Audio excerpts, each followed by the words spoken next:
पवित्र शास्त्र. जगाची आणि मानवाची निर्मिती. प्रारंभी देवाने आकाश व पृथ्वी ही उत्पन्न केली आणि पृथ्वी आकारविरहित व शून्य होती. जलनिधीच्या पृष्ठभागावर अंधकार होता आणि देवाचा आत्मा जलावर तळपत राहिला होता.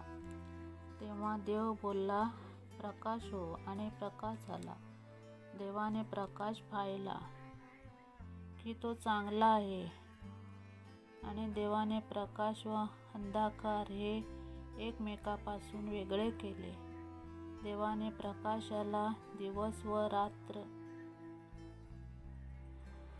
अंधाराला रात म्हटले, आणि संध्याकाळ झाली व सकाळ झाली, हा पहिला दिवस.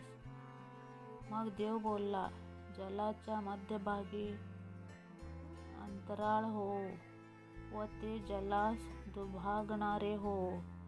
असे देवाने अंतराळ केले आणि अंतराळात खालच्या व वरच्या जलास वेगळे केले, आणि तसे झाले. देवाने अंतराळास प्रकाश म्हटले, आणि संध्याकाळ झाली व सकाळ झाली, हा दुसरा दिवस.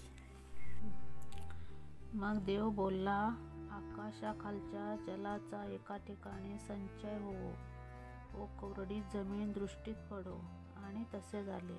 देवाने कोरड्या जमिनीस भूमी म्हटले व जलाच्या संचयास समुद्र म्हटले. देवाने पाहिले की हे चांगले आहे. तेव्हा देव बोलला, हिरवळ वीज देणारी उत्पत्ती आणि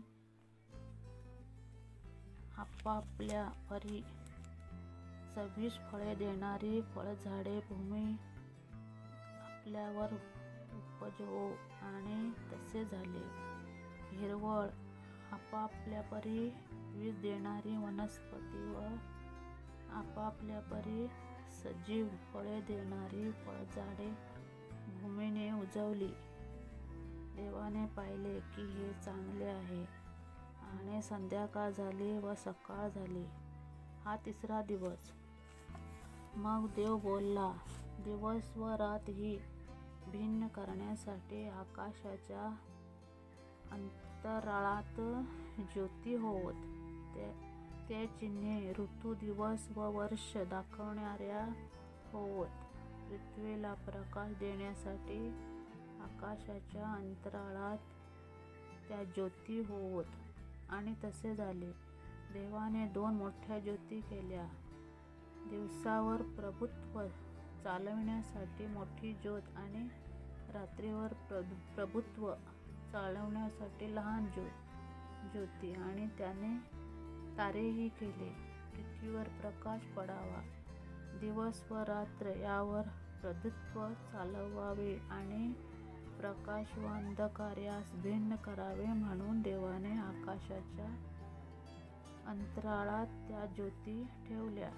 देवाने पाहिले की हे चांगले आहे, आणि संध्याकाळ झाली व सकाळ झाली, हा 4था दिवस.